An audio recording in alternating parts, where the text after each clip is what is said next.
Auf Wiedersehen! That means goodbye. I watched The Sound of Music today, alright? I'm home for spring break, woo! Even though I don't look like I'm home for spring break, but that's because I came here from Chicago, so I had to dress for the occasion. Today on the plane ride home, I finished Lady Layton. Technically it's called Layton's Mystery Journey, Katrielle and the Millionaires Conspiracy, but I'm gonna refer to it as Lady Layton, because I think that's what we called it before it had an official title, like when it was coming out and stuff. And as I was playing it, I realized I was kind of dressed like Katrielle, so I figured I'd keep up the look. Is this... Ooh. My lamp is on me right now because I'm super professional. Professional. I'm also filming on my phone. Rose, why are you doing a review of a game that came out almost 6 months ago? I don't know. Laura, why did you call yourself Rose in this video? I don't know. Actually, I do know. I just like my middle name better, so that's what we're doing now. Anyway, Lady Layton, woo! All of my friends know, basically everybody who watches this channel, knows that I was super, super, super excited for this game to come out. I even had Katrielle Layton as the lock screen on my phone up until this game came out. Now my lock screen is my dog. Anyway, if you didn't already know, this is the sequel, kind of, to the Professor Layton series. Professor Layton kind of works like Star Wars. Like, there's the first 3 games, which came out chronologically, and then the next 3 games are the prequels, and then this is the sequel. So, do with that what you please. So the titular Millionaires Conspiracy takes somewhat of a role in this game. Unlike all of the other Professor Layton games, which had one overarching plot, like a box that can kill you, time travel, I was about to spoil Curious Village. This actually has episodic cases. There are 12 cases in total. They don't connect super well, hence episodic. They're not really serialized. I learned these terms in a Foundations of Television class. College! I don't know why I'm acting like this. I think it's because I just watched a bunch of sequelitis videos in preparation for this, so if I seem a little off, it's Ego Raptor's fault. Anyway, let's get into the pros and cons of Lady Layton.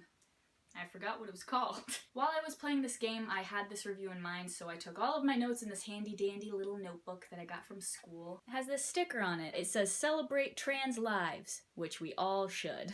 First off, pros. I think a pro to every Professor Layton game ever is the kind of scenic scene design. God, I'm so bad at wording this. You know, locations, going outside in London, seeing the Thames, seeing the shops in downtown. It makes me want to live in London, and this is the 7th game that is making me do this. Even though not all of the Layton games take place in London. Anyway, beautiful scene and location design, just absolutely gorgeous. Music was pretty decent, not as good as some of the other Layton games. I'm not sure if I should be comparing these, but it is a sequel, so... I have to tell you though, when you get to Scotland Yard, hearing the old London theme from... when did it start? Unwound Future?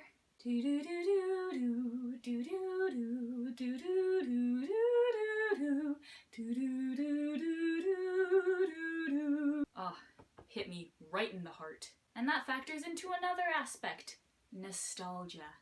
Which this game had a bit of, but not as much as I would have expected. Seeing some of the old characters made my chest twinge, seeing Granny Riddleton and Statch and Scarfin all old and grey. Especially Statch and Scarfin, because he is in every single Professor Layton game, right? He just manages to show up everywhere, no matter what. Another thing about Granny Riddleton, we don't have puzzle shacks this time around because we don't really need them. Another thing, the outfits! Katrielle had a bunch of customizable outfits. My favorite was the sky blue outfit because sky blue is my favorite color. So yeah, pros out of the way. Notice how there weren't that many of them. Rose, why don't you review a game you like? Well, because then I'd have to replay it and analyze the entire thing. Imagine if I analyzed the entire Professor Layton series. Oh my god. That would be like 120 hours of me replaying those games. Ooh, God, the thought. Ugh. Anyway, now we get into the cons. A lot of it comes in the game design itself. Now, I don't know about you, but I have been playing Professor Layton for 8 years. Oh my god. I got Curious Village when I was 10.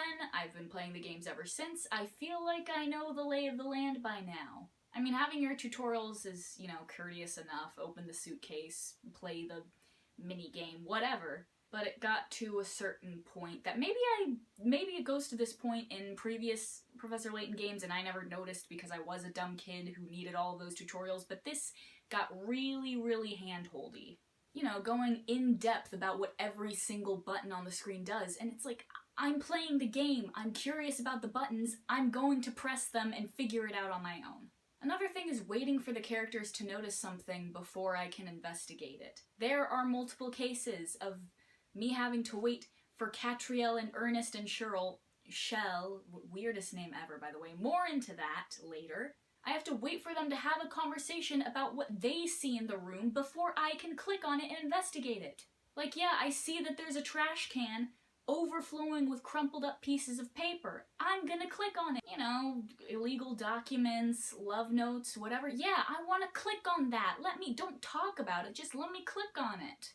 There's another aspect, which if you've never played a Layton game before, it's on a DS, so dual screen obviously. The lower screen usually has a map of the area and then like arrows or like dotted lines, depending on which game you're playing. They kind of updated it a little bit, but like dotted lines to where you can go.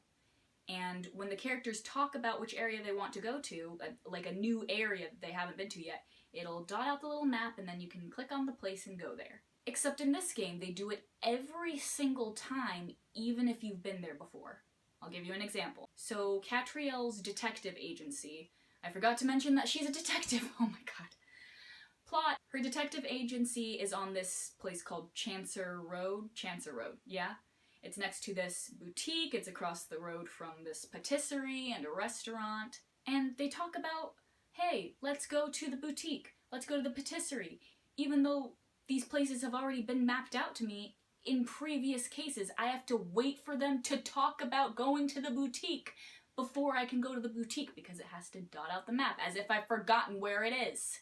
I haven't forgotten. I will never forget. That was really ominous. I remember there was a point when they said, oh, click on the arrow and that'll take you somewhere new. Yeah, I got that. Wow, sequelitis is really affecting me right now. And the cases themselves, as I mentioned before, are really disconnected, they're super short, they feel really random, they're silly, which if you like the whimsical aspects of the Professor Layton games, then you're really gonna like this. It has super punny names like Eddie Tor, guess what he does for a living, all kinds of other ones that are escaping my memory right now. But there's this other aspect to solving cases, which is there's this diagram, and you have to physically piece all of the puzzles together. Which is an interesting aspect, kind of gives an insight into Katrielle's, the workings of her mind and such. But the thing is, the cases are really short, so I can remember it. I mean, it takes about an hour per case, kind of. I mean, if you're not slow like me, then it probably takes you a shorter amount of time. Then again, the game does spend a lot of time telling you where to go and what to do and who to talk to and everything like that. But the details are pretty easy to remember, and it's also really easy to piece together the clues for yourself. I'm not the one solving the cases, Katrielle is. It's not like, how I'm the one solving the puzzle and then Katrielle's like, woo, I did it! It's Katrielle coming up with her own theories, deductions, solving the case on her own. I have nothing to do with that. There was this aspect in The Last Spectre, I think, the 4th game in the series, although it's the first prequel. I don't know if they did this in the other games, but I definitely remember it in Last Spectre. It's when Layton and Emmy and Luke would come across a big plot point, and then they'd talk through it, and then you, the player, would get multiple choice answers as to what's going on. So you don't have full control of what you're saying because it's not an AI game and it can't handle you trying to respond to it. But you can piece together the stuff for yourself and decide on which answer is the best. But there was none of that there, and I don't really understand why I had to physically piece together all the clues. It was a little annoying, It took up a lot of time. Of course, that could have just been level 5, you know, wanting to mix it up, wanting to differentiate Katrielle and Herschel Layton, and I appreciate that and respect that. And lastly, there is the plot. Not necessarily the plot of the game, but two kind of ideas that I think should have been overarching plots, qualities in and of themselves over the course of the game. One being that Herschel Layton is missing Katrielle's talking dog, Cheryl O.C. Combs. Although I'm sure it sounds better with a British accent. I know it sounds better with a British accent because there are voice actors in the game and they say it. Cheryl O.C. Combs. And he pops up looking for the detective agency because he has amnesia and doesn't know if he's supposed to be a dog. He doesn't know where his parents are. And then it's never brought up again. We never find out. Oh god, the AC's really kicking in. That's really annoying. I'll wrap it up really quick so you don't have to deal with that.